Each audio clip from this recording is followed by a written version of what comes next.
back, everybody, to another episode of the Cousin Connection Podcast. Podcast. Hey, don't worry about the delay song. So today we have, of course, the main host, Amir. Not playing. We got Amir and Sada here hosting the podcast as usual. But because we have this whole spotlight series going on, we have a new guest today. And do you want to introduce yourself? What's up? I'm KB from Dallas, Texas. Mm-hmm. Born and raised in the city. I was born in the city called Garland. Yeah, man. So I just came here, man, just to hop on this, man. The whole spotlight thing, and Exactly. I've been watching you guys, just having a good time and just talking about just random stuff, man. It's Exactly. very interesting. Very fun. We'll get to know you more throughout this whole podcast and kind of find out where this connection happens here. The name and everything. But definitely. Yeah. So I'm the guy here who has like the least knowledge on you. Like we haven't interacted, unfortunately, because I am still an Android user, and there was a time in history where almost every Habesha / Black person, just anyone you knew, was on a site or an app called Clubhouse. And this is the most that I know, and this is where you and Sada have met, and like there's like a whole community that I just don't know of because I was left out of it. They added us later, but by the time they added the Android users, they literally like no one was using it anymore. Yeah, we were like, Clubhouse is dead. We've maintained the friendship outside of Clubhouse. Exactly. So unfortunately, I missed out on a lot of that. Yeah. So of course, I'll have the most questions here, right? Yeah. So you already introduced yourself. You're from Dallas, Texas. Your name is KB. The other things that I know, and maybe you can go into deeper detail here, is I would sort of, just from seeing your page and seeing the different pages that you run, I would call you like a serial entrepreneur. Is that like a good title? Is that what you might consider yourself? Like, tell me, would you consider yourself a serial entrepreneur? That's one thing. Yeah, but I mean, at the end of the day, I just like to have fun, just whatever I'm doing. I don't really focus too much on it. It's more like I just go whatever the energy like takes me pretty much. Yeah. So like I just design clothes and start sewing, like patches on hoodies and sweaters. And that's what I wanted to get to. Just wanted to show off. Yeah. I just wanted to show off his amazing work. Sada is wearing one of his pieces here. It's Muhammad Ali. Rest in peace, Muhammad Ali on her wrist. Or on her arm, I guess. Yeah, on her arm. I don't know if you guys can tell. Arm sleeve. It's like very like intricate details. And I remember like, okay, so I mean, sorry to cut you guys off. No. So but just to give you some background story, KB and I met on Clubhouse, just like we met like MK. All the initials. Yeah. All the initials. A lot of our guests will be people we met on, or Sada has met on Clubhouse. Yeah, Clubhouse is such a great networking tool. But we met KB, or I met KB and like a bunch of other people, and we really just like vibed. And honestly, because we were all in lockdown, like it just became like our hangout session, like every night, like clockwork. We would be on there. And when he was starting off selling the hoodies, and like it started off with just hoodies, right? And then you kind of expanded as you went along. Yeah. Well, okay. The strategy was just to feel out the energy, just to see like what people are interested in and what they're not, and I just want to just experiment, just start sewing whatever and just putting it out there. And the whole point was just to get just people interacting with it and just kind of just building from there, and then like releasing a website and then selling, so it didn't matter like I started out really good because I just started out just kind of experimenting, just like modeling here and there and all that, and trying to just build something for myself. And then when the sewing came along, I was like, okay, maybe I can do this. And so I just started like just building from there, like, and seeing like, everybody's feedback on it. And then I just hopped on Clubhouse. Munib told me about it, and shout out to him, one Munib of my Malik, good friends. He told me to get on there. Yeah. And then and then I met you, Sarah, and I met maybe like 20 or 25 people in that room, And you get, man, y'all been like just so kind and just been so nice to me, man. It's almost like one big happy family, man. Yeah. I remember the days where like we would be on Clubhouse and he would literally be sewing. What do you remember? And you would like mute yourself. He would be sewing the sweaters, and I'm like, wow, he's so dedicated. And then when he finally like released the first batch, like low key, we got first dibs. And we all got to order. It was so cool. And this was like before, because I even remember when you first launched your website. So we got it before the website was launched, and when I got it in the mail, I was so shook at like how like it's just so cool. This is not just for anyone who might be listening.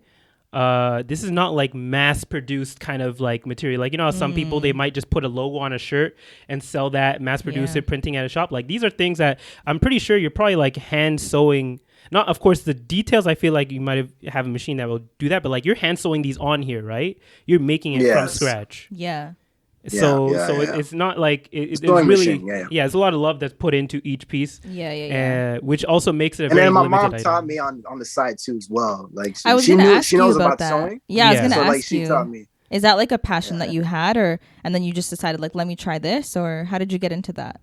No. So like, okay, so I'm a graphic designer. So like I just started out as that. So I was like just designing logos and business cards and flyers for people, like for parties and like hookah events and stuff like that here and there.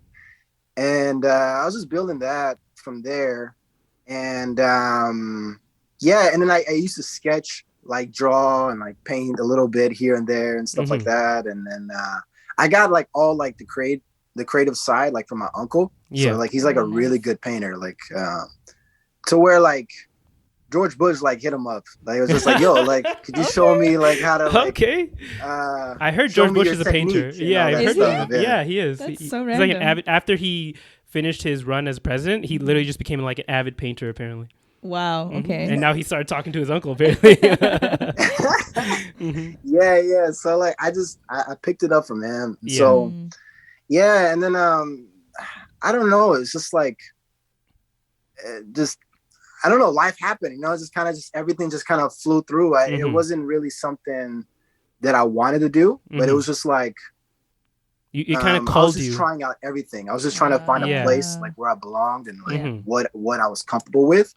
And man, like, and I learned a lot about myself when I was by myself, you know? So you learn a lot more when you're within yourself more than like when you're around like group of people. Unfortunately, a lot of people try they kind of want to follow the path because it's more proven. But if you just try a bunch of things, you find out what you truly love, and then you can like actually do it to the best of your ability. Like if you're just doing something you don't love, like you're not really going to give your all to it. But it seems like you tried a bunch of different things, and eventually you found what you love, and you're kind of like putting your all into it now. Yeah, definitely. It's just, it all takes time, really. Took a lot of time, you know, but all you got to do is just be consistent and just believe in like whatever it is you want to do. And just, that's it. Like you're pretty much good. And if you know that you have that type of energy, that attraction to like gain that audience, that attention, then like you're pretty much all set. You don't have to like worry about like the external things, you know. You just got to focus on your internal thoughts and your internal like surroundings, and then you'll be straight. So you already know like there's a big Harari community. You've seen it on what do you mean? We dubbed him as an honorary. Exactly, that's what I'm saying. Do you remember that photo, KB? You guys made him an honorary Harari? Oh, the hat. That's crazy. We photoshopped it onto his head.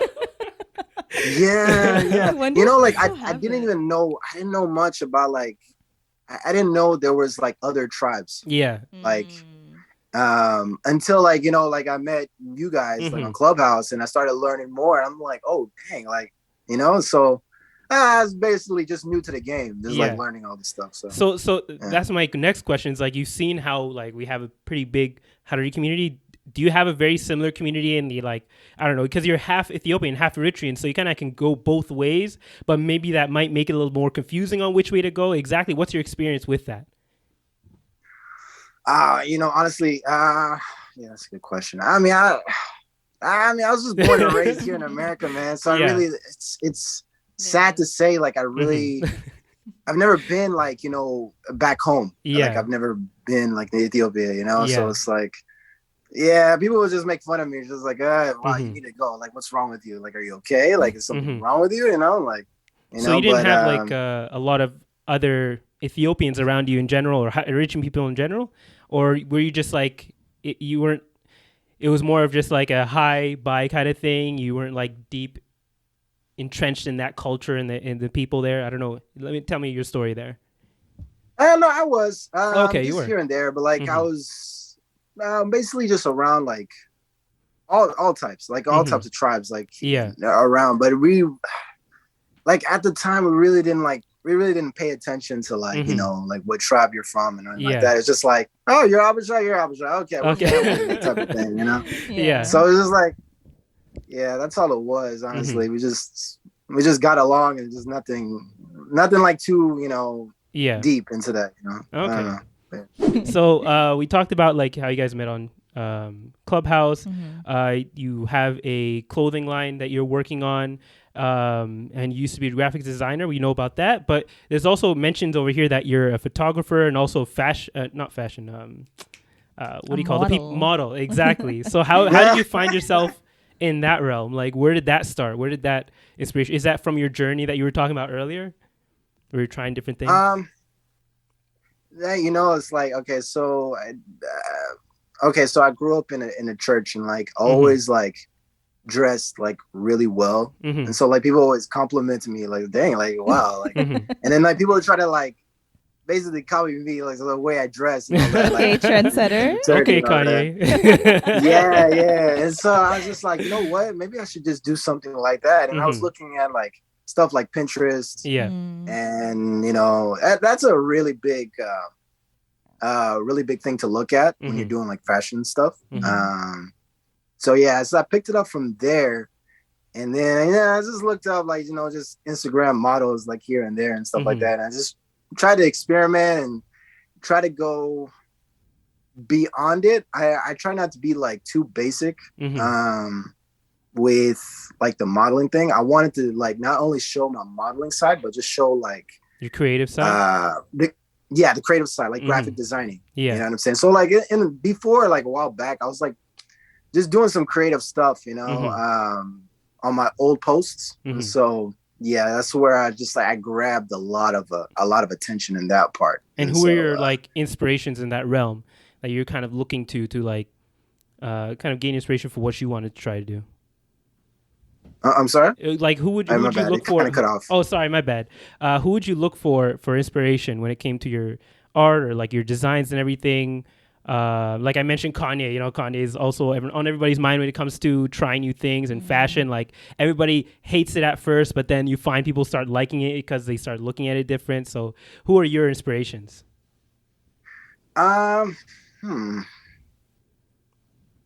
I'd say Ye.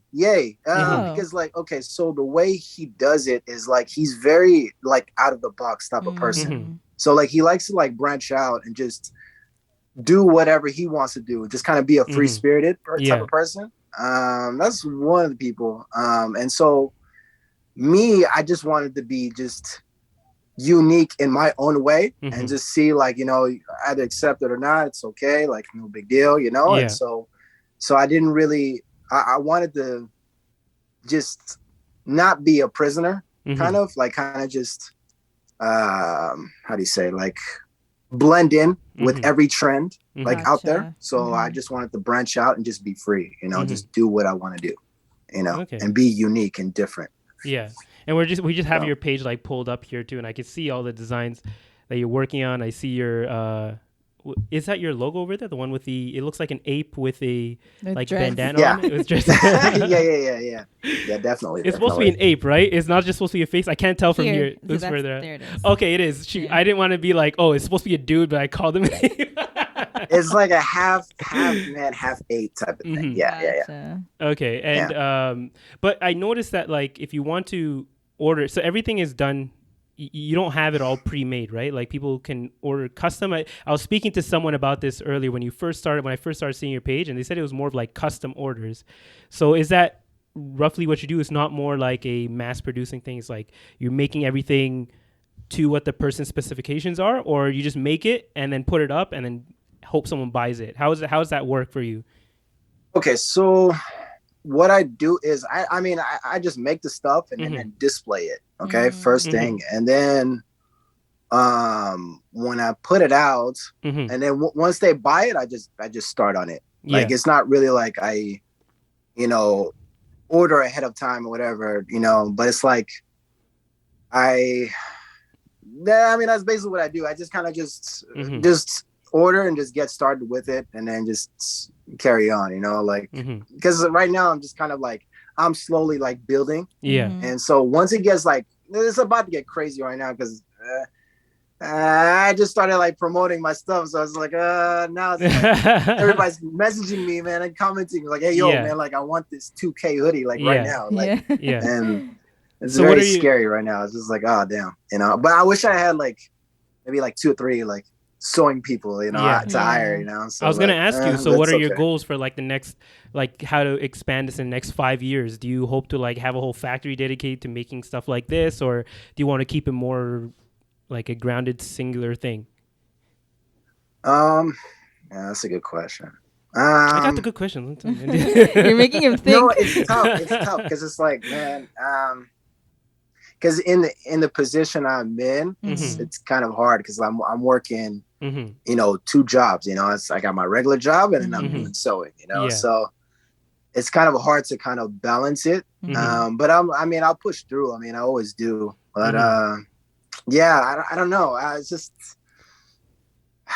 Are you hesitant because you don't want to? I have an idea though. I have an idea of what I want to do. Like, I want to like rent a storage place. Okay. Where I can just,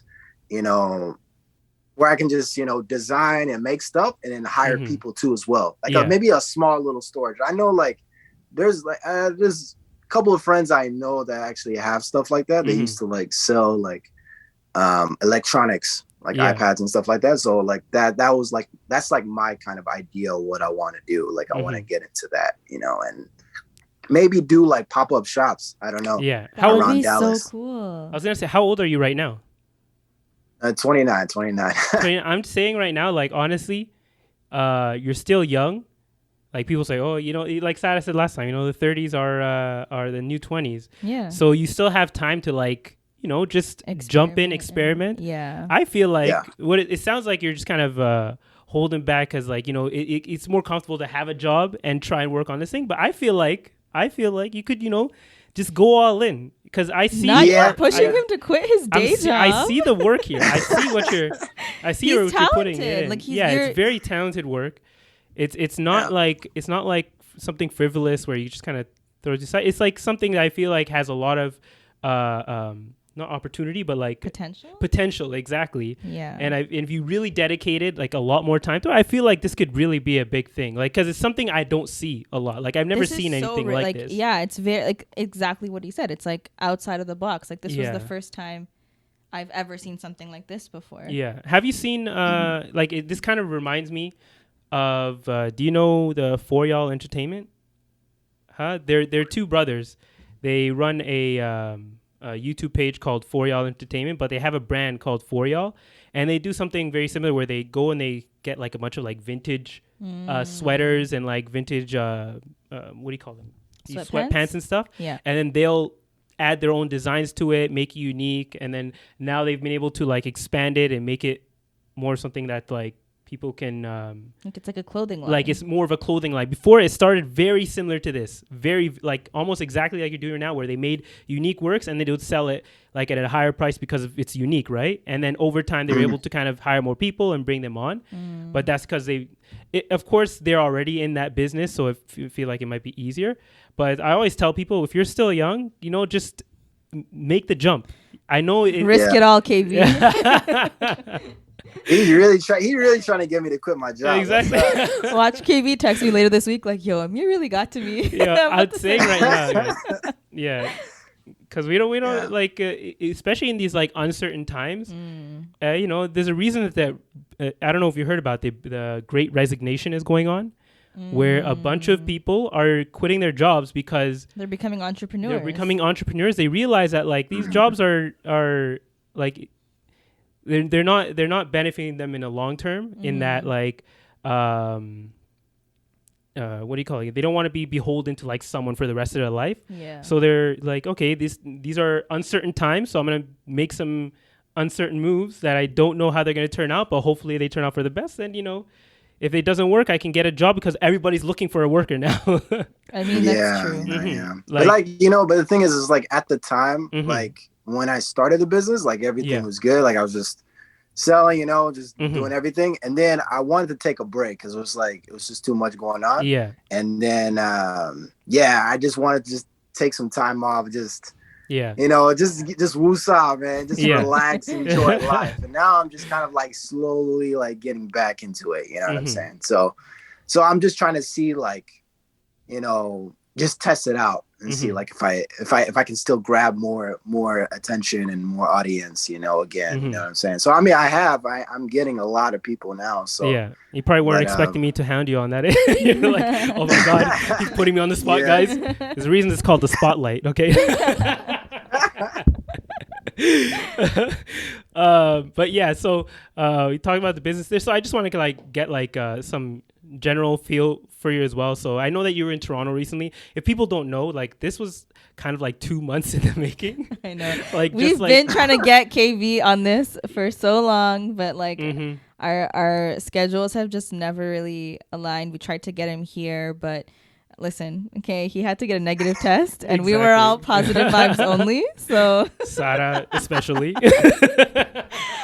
I was so upset. I was like, not you, Sarah. Listen, like, okay. Listen, we're just gonna. It's okay. You'll come back. Come back in the summer. Okay, you don't need to experience winter here. Oh my God. Yeah, but yeah, he had to make it back to Dallas safely, and so it didn't end up happening. But it's okay. We have our little setup here. He's probably going to be like somewhere here or something. I don't even know. Somewhere on the screen, but it was an impossible mission, but I made it possible, So exactly. like, I made it out alive, Was it your Negative first time? Test. Was it your first time in the city?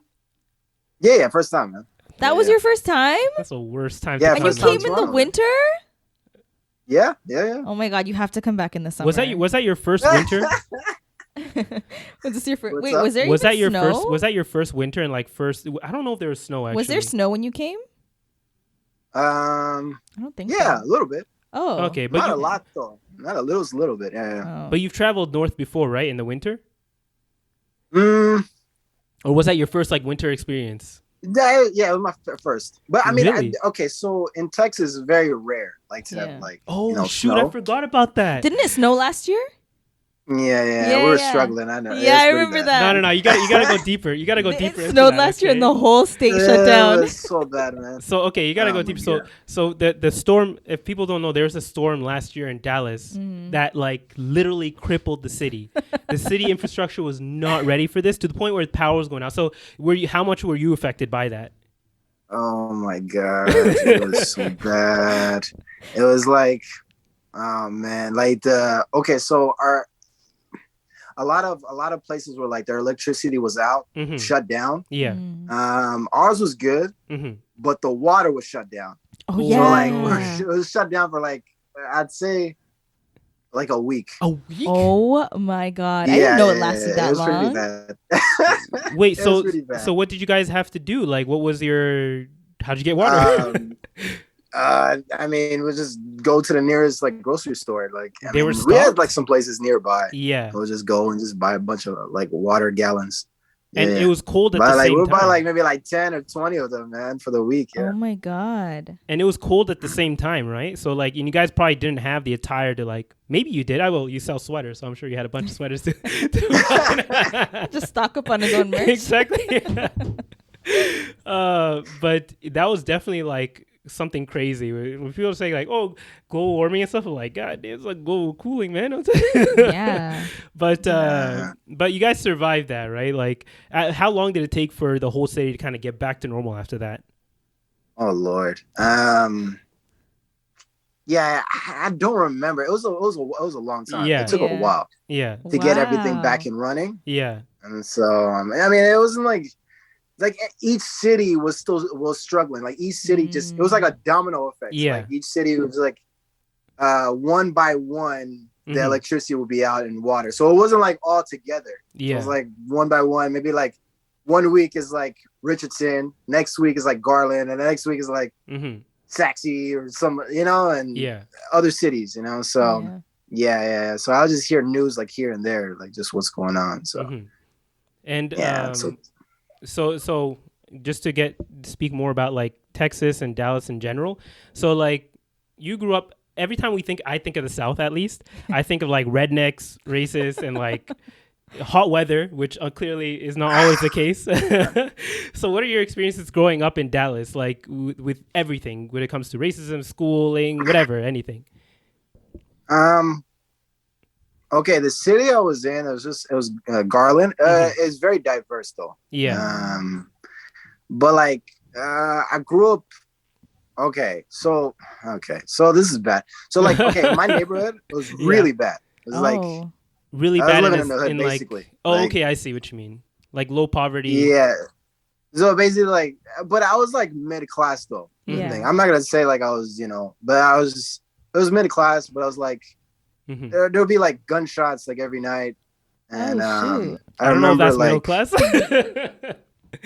Yeah, but thinking about it now, it was like, wow, like what the hell was I in? Like what kind of neighborhood was I in? But it's like at that time it didn't really hit me because it was like it was I don't know, it's weird. I got used to it, like sleeping through it. That's like so I would hear it like scary, literally every night. And I remember like running to my friend's house. He lived like maybe 6 or 7 houses down. And I remember like, chilling at his crib like the whole day. And then at night, like my mom would have to come to the front of the house and just look at me while I'm running back home. Like that's how crazy it was.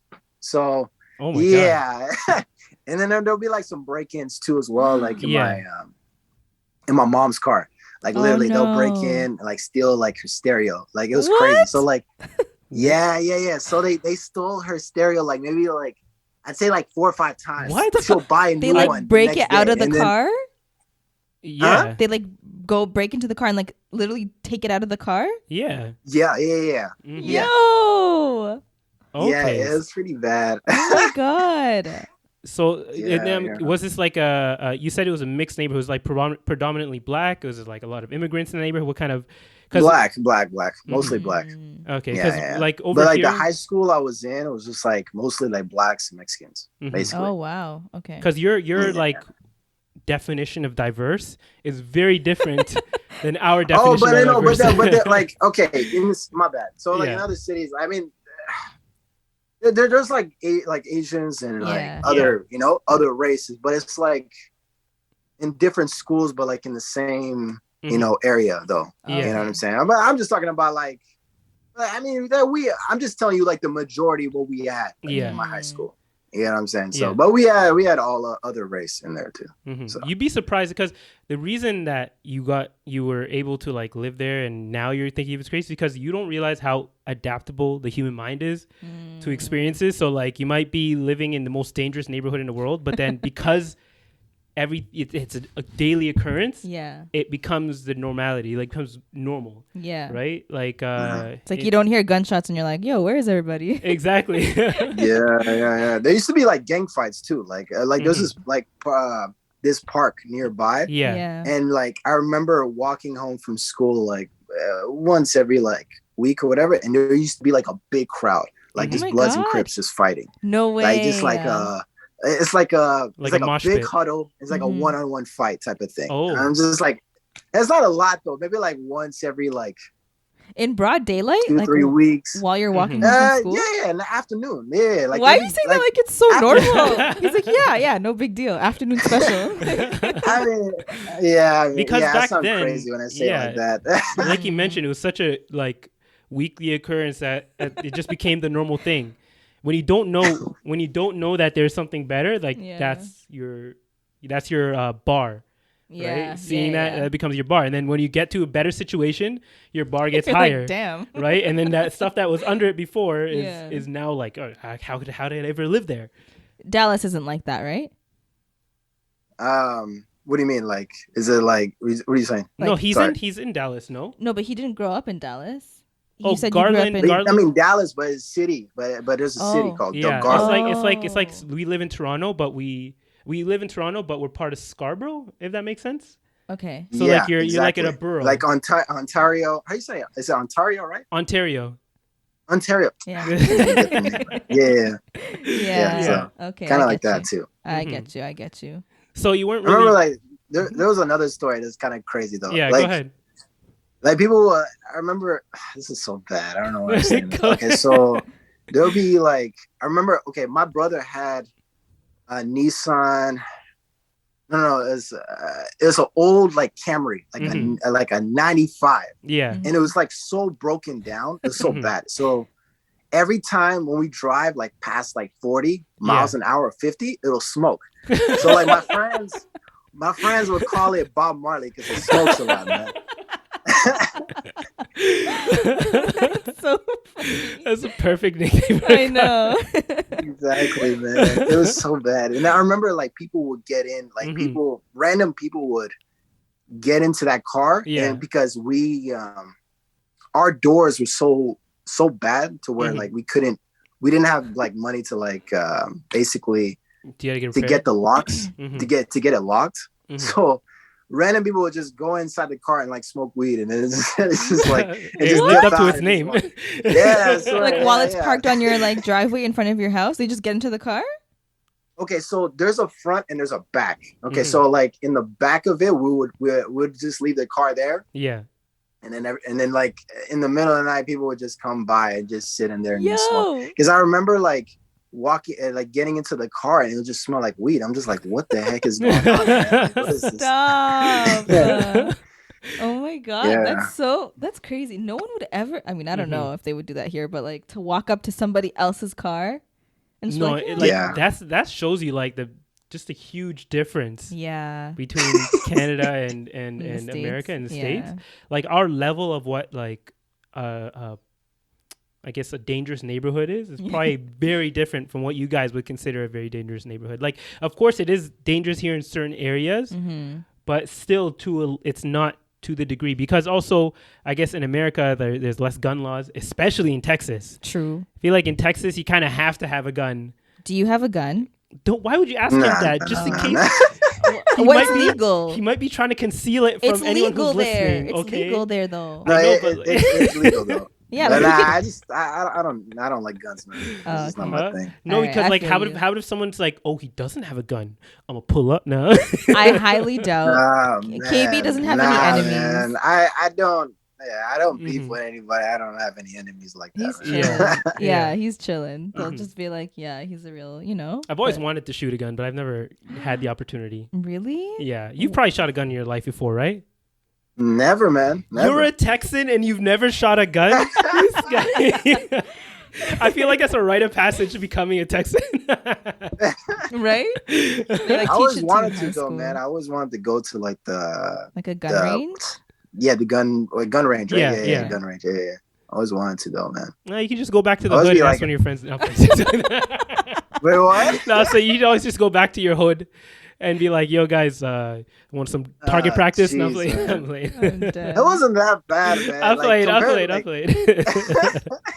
Nah, I wouldn't say like my place wasn't that bad. Like compared to like places like Oak Cliff, like that's terrible. That's pretty bad. I feel like we're gonna have some like Texans listening and be like, oh, Oak Cliff, you mentioned Oak Cliff.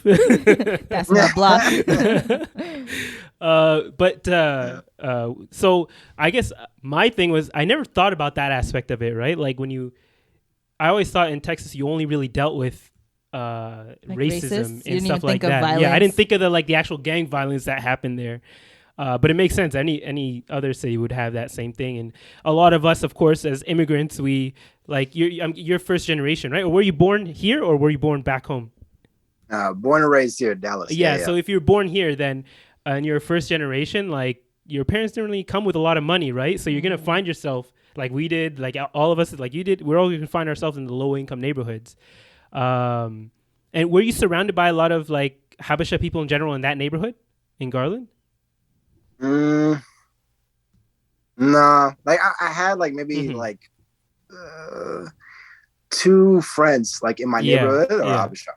See, and that's a major difference. Like even though we both kind of had to grow up in low income neighborhoods, we at least had our whole community behind us and everything. That's like, because like as our parents, like as they all started to like trickle in from wherever they were coming from, they were like, oh, come to this building, like, you know, we're here. So they all flocked to like one apartment complex. Yeah, but Texas is such like a large place, right? So I feel like maybe it was harder or something, but you know, it shows you the difference in our even how we were brought up, where you kind of grew up with not as many Habesha influences around you, and we had like our whole childhood is just full of like Habesha culture and influences.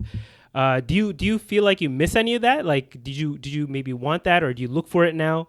What's your miss that cultural aspect, or did your mom really push the cultural aspect at home? Oh yeah, of course. I mean, like the church I went to is Ethiopian, so like I was always like around them.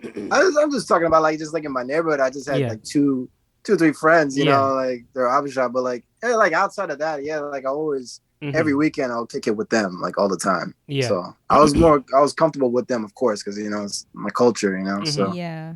And did you feel like the Black people, because there was always this thing back in the day where like Black people treated Africans differently. Did you feel like the Black people treated you differently because of your African background, or because you? Oh yeah. Oh really? Oh my gosh. Yeah. They were just like, you know, you're not really Black. Like, they'll do like just like African jokes, you know, just like make fun of people. You know? The typical African jokes, of course, because like, they can't help it. It was like, but then you could say it was like.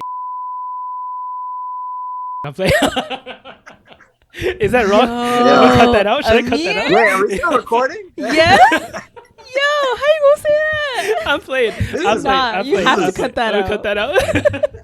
Yeah, you gotta cut that out, bro. But I'm just saying, if you wanted a real comeback, hey man, you gotta save this brand, man. This podcast, man. You gotta. Okay, I'm gonna cut that out. We are not trying to get canceled. Not this close to Black History Month. I'll put in a beat there. Jeez, right on time, Amir. Right on time. Oh shoot, I forgot next month was Black History Month. Yeah. But it's so funny, man. So. Did you experience any racism in America, like outside of your neighborhood? Because of course you probably weren't always in your neighborhood when you were driving around this regular city and stuff like that. No, like when you're young, you don't pay attention to stuff like that. Really, it's just kind of like you're a kid and you're just like just having fun, just doing whatever. You know? Just like a free kid, you know, just going out with your friends and playing video games and just doing whatever, you know. So we had very similar experiences then in that case. Yeah. No, not like it was so long ago, man. To be honest, it's weird because I can't really like picture a time, you know. Yeah, it's weird because like even for me, like I don't think I've ever experienced racism overtly from someone. But maybe it's because I just wasn't looking for it. I feel like as a kid, you don't know, right? Yeah. Like you only really know once you're kind of more aware of like what racism even is. And then you're like, oh, wait a minute. Remember that one time? Like, and then it comes back to you. Yeah. But as kids, we don't know. Exactly. We don't know what racism is. Yeah. And I've always found out that like it seems to be more like the Black experience. They do experience it a lot more. But then there's kind of almost that like a little bit difference between the Black people and African people when it comes to like our experiences with racism, if that makes sense. You know what's crazy? What? As a kid, like, so obviously when people just look at us, if they don't know how to differentiate what your ethnicity is, they just assume we're Black because that's the color of our skin. Yeah. I think it was maybe like 3rd or 4th grade, but we were like in geography class and the country of Ethiopia got brought up, and like one of the girls was reading out loud and she couldn't say Ethiopia, so she's like, Ethiopia? Sounds like Fruitopia. Oh, man. And so I was like, actually it's Ethiopia. And they're like, oh, how did you know? And I was like, so wait, you didn't want to say you're from there? No, because I didn't say I was from there because the chapter was literally talking about how Ethiopia is the poorest country in the world. I wasn't trying to claim that at the time, and then it made me realize like, oh my god, how was I not so like I wasn't proud to claim like the country that my parents are from. And then obviously as I got older, I was like proudly claiming it, you know? Yeah. But I mean, not that it's racist at the time, but I think kids are kids, right? Like they're just going to talk about whatever they know.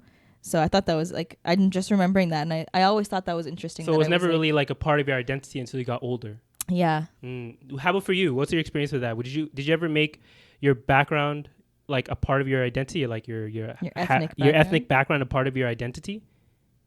Yeah, of course. I mean, that's why I got made fun of with the African. Oh yeah, I guess so. Exactly. Yeah, see, I avoided that. Yeah, man. I just tell people who I am. I didn't really care as much. It's just like, yeah, I'm Ethiopian. It mixed with Eritrean and Ethiopian, you know. That's all it is, you know. So, I had some weird feedbacks, you know. I'm just like, what is an Ethiopian? Hey, but then you can educate people on what an Ethiopian is. Yeah, of course. Yeah. Everything is like a learning opportunity. Just because they're ignorant to it now, you know, you can kind of teach them about it later. Because there are people who, when they're ignorant to something, they kind of immediately start to demean it and make it like something negative. But you know, if you can look past that, you can use it as like a learning opportunity to like teach them something new that they never knew about, right? And I feel like there's a lot of, unfortunately, you know, due to the educational system in even both of our countries, a lot of people don't actually know the true history or the true like what really goes on in Africa in general. Like you mentioned, like they thought, well, maybe it was by GDP standards, it was like the poorest country in the world, but there were both aspects. Like if people looked at America, not to bash on America, okay, I'm just saying, you know, I know you're from Texas. America is literally a third world country. But if you looked at it just by the numbers alone. Yeah, no, they're a third world country with, what did they say? With a Gucci belt. I'm sorry. I know we're just about to bash this Canadian That's thing. That's literally what they say, though. Yeah. Honestly, like the one thing that I can always give America props for, and it going back to your business here, is that like it definitely is a land of opportunity. Just by the sheer amount of people in the country, you can start a business and be fairly successful by just putting work into it. And I feel like that's like one of the like most positive things about America. It's like that's why a lot of Canadians, right? We bash on America all the time, but if we want to start something, whether it be in like entertainment business or with like clothing business or anything like that, we end up moving, you know? Yeah. My sister, Exhibit A. I'm just saying. That's true. I don't know if my mic is going from here to the laptop, or because when I speak very quietly, just let me know if I need to repeat myself. But no, you're fine. Okay, you're good. okay. I hear you loud and clear. Okay, perfect. I was gonna ask you. Yeah, go ahead. You know, since we've kind of talked about like your ethnic background and how you're still sort of like in touch with the cultural side. Do you ever see yourself maybe incorporating that into future designs for your like, you know, the different like sewing? Like, would you ever do it on like the, you know, the habasha, like the clothes? Would you ever like do it on that, or something that you've ever thought about? At the time, okay, so starting this business, I had to be very, very extremely cautious of what I put out. Just because I don't want to offend anybody, and I don't want to hurt anybody, any of my followers or anything like that. You know what I mean? So like if I post something, you know, from a different tribe, you're like, okay, why don't you post something from our tribe? Like, why do you got to do that? You know, like I didn't want, at the time it was very heated. Yeah. So I was just like, but yeah, I mean, like right now I'm just kind of like, it just depends, but I'm very open. I'm open with it to do it, but still kind of cautious, you know. So I'm on top of that, like I just want people just to go onto my account, just look at it as just a positive, you know, just a positive, fun account. You know, I don't want any controversial stuff, any political stuff, or nothing like that. Unfortunately, like the bigger you get, no matter what you do on the internet, someone's going to try and twist it and make it like something negative. Oh yeah. So of course. Yeah. So you have to, I can see why you have to be very like cautious on like what you say, what you put out. I mean, we can relate to that too. Yeah, exactly. Yeah. Like as you can see, I'm a little bit more off the hinge than side. Sometimes I'm like, you cannot keep that in. Like, Clearly. Yeah, you're brave, man. I mean, You know, you got a lot of guts, man. we're 34 episodes in. You know, I'm starting to get a little bit more comfortable. Okay, I'm not as guarded as I used to be. Some of us still have day I'm jobs. trying to be Okay? comfortable here. Like, this is my first time exactly. doing a podcast. So. You're doing great, by the way. Yeah, Just exactly. have to say. Thank you. Appreciate it. Yeah. Okay, so okay, do you have any questions? But I feel like I've kind of going on like a bunch of tangents here with all my questions, but it's up to you. Yeah. I mean, mine is, I guess, you were trying to get like the background of KB. I kind of want to like shift it back to the actual like your artwork, right? Like I'm gonna call it art because essentially it is. You know, what do you like? I know you haven't been back to Ethiopia or Eritrea yet. Like, do you feel like, you know, maybe going there will get you some new inspiration? Like, because I see, you know, a lot of your work here, you come out with something new every single time, and it's never like no two items are the same. So I think that's amazing. Where do you ever feel like you're running out of ideas? Like, where do you draw your inspiration from for what to put onto the sweaters or the shorts or the sweatpants, like, you know, anything that you've done so far? I mean, Instagram, like social media, like anything. I mean, yeah, that's the only thing that. But yeah, I mean, there are times when I like feel like I don't have any ideas, but it's like, but I don't like panic about it because I know I know something will come up later on. So I don't stress too much about it. So I just kind of just live life and just as I'm going through the life and just. Something will pop up. You know what I'm saying? So I've heard a lot of artists say that we're like, they'll have like writer's block, but in, I guess, artist block or some type of block. Yeah. But then the reason is because they've been putting out so much art that they forgot to actually live life and experience new things.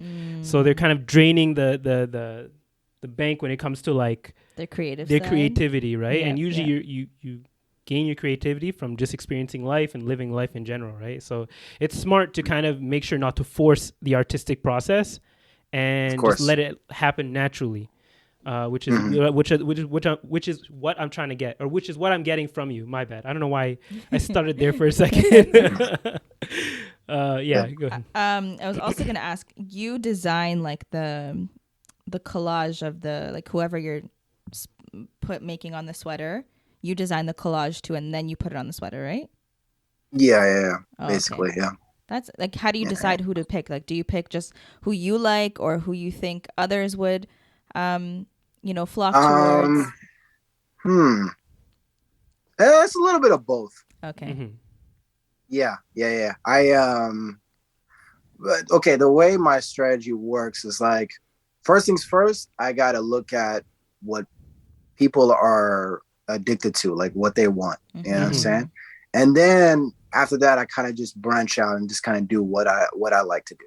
Gotcha. Like what interests me, like what designs, you know? So, I mean, honestly, I mean, even like the stuff that what people want, I love it too. So it's like, it's not really like I'm just doing it for them. I'm doing it for myself too as well. Cause it's, you know, like I love it. You know, so I can clearly see like a lot of this is stuff that I would see that you like, because it's a lot of 90s influence, and, you know, we're all 90s babies here. So like you got, you know, Michael Jordan, you got Kobe Bryant, you got Shaq, who I think you got Ashley. Yeah, right. Yeah, here, Ashley, exactly. There it is. Literally. Yeah. So it's a lot of 90s influence. I had a crush on that one. Exactly. That's what I'm saying. As a kid, man. Yo, she can low-key pass for Habsha. I'm just saying, man. You think so?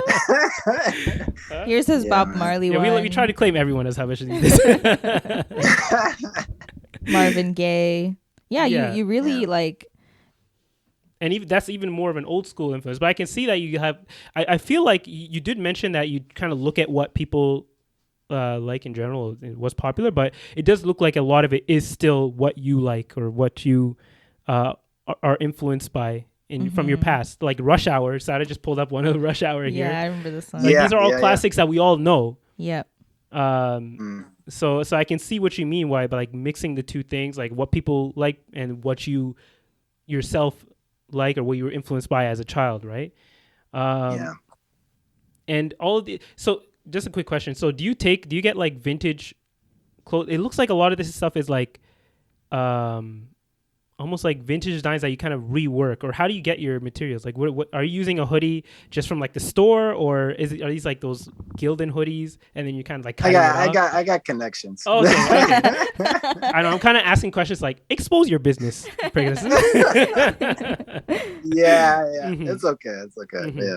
Do you see yourself expanding outside of like sweatpants, sweatshirts, shorts? Like, do you see yourself doing other like jackets maybe? Like, I know you have some, I've seen some of the like open ones, but like maybe like a bomber jacket I've seen, but only you wear those ones. I don't know if you've started like mass production on that yet. I'm just kind of, I'm just experimenting as I'm going. Yeah, I have some stuff in store. But it's all a hush hush right now, I'm just trying to keep it G14 classified, So Don't worry, guys. Stay tuned for some big projects coming. Yeah. Do you have a timeline at the moment of like when your next drop will be, or like what the next a big project that might be dropping soon, or anything that you're working on? Yeah. I got I'm trying to release. I think it's like I'd say 6 or 7 designs. Probably by next week.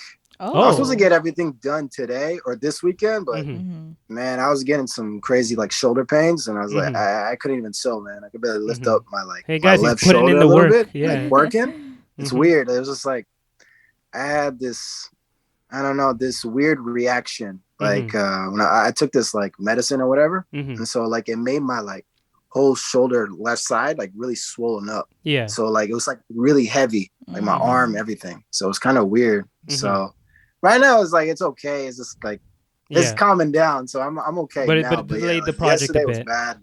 Yeah. What's up? No, but I was saying, but it delayed the project a bit, but you're still shooting for like a week or maybe 2 weeks from now, something like that. Yeah, of course. Yeah, definitely. And will this be? That's the plan.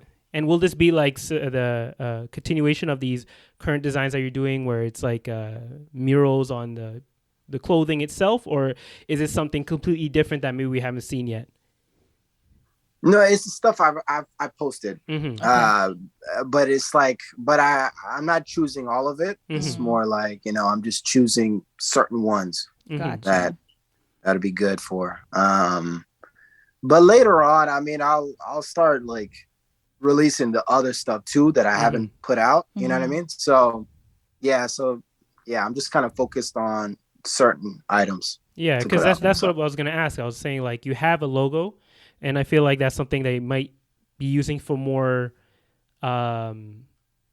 larger quantity, I guess, or mass produced kind of materials. Like the hoodie he's wearing right now. Oh yeah, really exactly. Like that one. Yeah. Is that something that you were thinking of making, so it kind of opens up the doors to make it more accessible to more people? So is that something you're working on too, to make something that's more accessible that multiple people can get, instead of just having like a few pieces that are very like sought after? Yeah, of course. Yeah. I'm just kind of, I just don't know when though, but definitely that's part of my plan with that one. I just don't know when though. I just gotta like find out a specific dates and time, and I gotta calculate like my time with with my customers, and just just selling and sending out, and I just gotta calculate everything and make sure like I'm ahead of schedule and all that stuff. So can I ask you, how long does it take you to make a piece, since you're doing it on your own right now?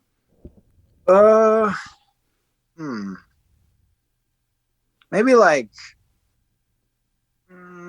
like an hour. Oh wow! Well, it takes an hour to make one of these. Maybe an hour and a half. Yeah, something like that. Yeah. But when you first started, how long was it taking?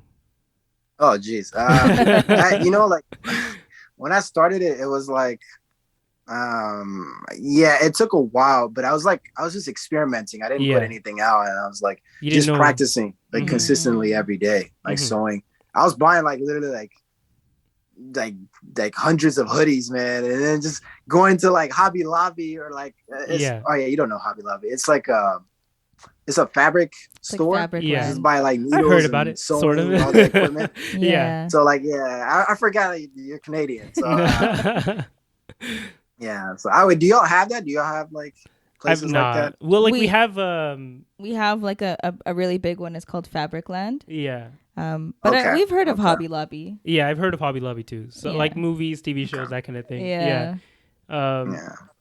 Okay. So that's what I was doing. I was just experimenting, just kind of just playing around, like practicing sewing, like for a month, a month or two, and then I got better and better and better, and then so it just everything just turned smoothly after that. Because when you first hear 1 hour, it's like, oh, okay, 1 hour. It's like someone might try and be that steal like that. It's like, oh, it only took him 1 hour to do it. It's like they don't see the multiple failures that happened before that to figure out how to do it in the first place, and the amount of like money that went into the experimenting process to actually get down to what that process that you currently have that I'm sure you've mastered over time. So when you hear the time, it's like they don't hear about the work that went into putting in that time or getting it to that time. So that's another thing when it comes to design or just any type of I guess artistic process, if that makes sense. Any process really where you're doing some sort of skill. Yeah, like I remember I think we had a podcast where I mentioned how long it takes to edit the podcast. Like before when we first started the podcast with the video, it literally took me like 6 days or like 5 days. So from when we recorded to like an hour before we put it out. Yeah, he'd like text me and he'd be like, finally uploading I know about video editing, so I know the struggle. Yeah. I know the process and all that. Man. Yeah, and tough. Like you realize you probably went through this well. Like you realize like there are things that you might have gone overboard in. Like you might have put in too much time into something that wasn't really needed, and then you kind of pull back a little bit. So that was just kind of like going up and down and figuring out that perfect like process to make it efficient and also like worthy of doing. If that makes sense. Yeah. What really adds to experience and what doesn't really change that much, but can save you some time. So I can see like a lot of similarities there. Yeah. I was gonna say, like, this could be a question for both of you, but when you start a project and you master the skill on your own, and it comes time to, when that time comes where you have to maybe expand your team and then teach a whole bunch of people the skill that you've learned over time, do you feel like it's going to be harder for you to kind of like let go of control? Because right now, like, you with video editing and you with making the pieces, like you have total control because you're making it yourself. But once you expand and you have like a stranger, you have someone on your team that's like, oh, I can do it, KB, don't worry. I feel like, do you guys have that feeling where you're a little bit afraid? It'll be painful. Yeah. It's painful. I can sense it. Like I can sense the pain. Just thinking that, in the future. It's because it's like, you found something that you love and that everybody loves, and it's like a once in a lifetime opportunity. Yeah, you know what I'm saying? It's like and it's gonna be difficult to kind of just let that go and just kind of pass it on to somebody, so stuff like this doesn't come very often. You know what I'm talking about? So like for me, like I can't picture someone else editing. You wouldn't allow us to ever get an editor? Nah, you would just continue to do it? I can't picture someone else editing because like they don't have your brain. They don't know. Yeah, exactly. But, I mean, they would learn. Like you would tell them what kind of the furthest I would go is maybe have like a co-editor who would take the original video, cut it down, put it in the back, all that kind of stuff, and then like I have final say on the edit, like an executive editor or whatever. Yeah. But I couldn't really give the whole process over to someone because it's like your baby, right? You don't want to like give that off to someone, right? And you don't know how they're going to treat it. If they don't have the same drive, if they don't have the same like attention to care, or attention to detail, than you do, then it makes it a little harder. It's like that little voice in the back of your head. It's like, are they doing it right? It's like, because it's going to have your name on it, right? At the end of the day, it's your name that's going to be on the product there. It's not them. So but it's definitely would be a hard process, but it's part of the process, right? Especially if you want to expand and become something bigger, you're going to have to learn to let go and let other people take the reins in certain aspects of the business. I mean, I'm sure KB will be like over their shoulders, like, yo, watch that thread. Definitely. Yeah. So that's all I had right now.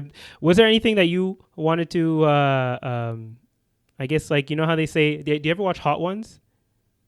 Hot Ones? No. So you guys, have you ever heard? Where they eat the wings? Well, they have like when they have a guest on at the end of it, they say, okay, like this is your time to shine. If you have anything to promote or anything that you want to say, or anything to end off on, just, let's hear you out. Okay. So, you already, I'm pretty sure everybody's listening in, you know what I mean?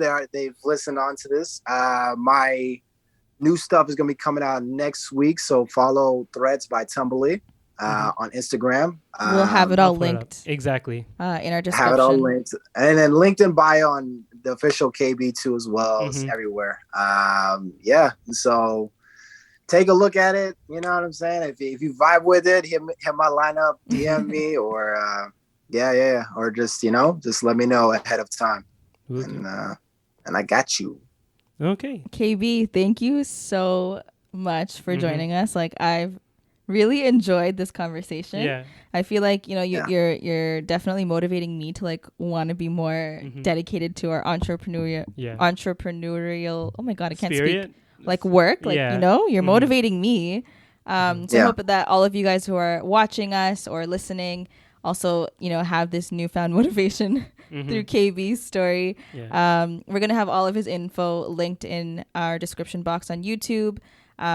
Stay tuned for his upcoming projects. And do you have anything else you want to add? Don't forget to follow us as well. Yes, exactly. Subscribe to our YouTube. If you've watched you're watching this up until now, you might as well just hit the subscribe button. Trying to get to 2K, guys. Yeah, get us to 2K. And don't forget to like the video too. That really helps apparently for like the algorithm and all that stuff too. Exactly. But yeah, we will see you guys next week. Yeah. And just one thing is like at the end of the podcast when we're about to like end it, we say bye. So we all say it at the same time, okay? We just be like bye. Okay. 3, cool. 2, 1. Bye. Bye.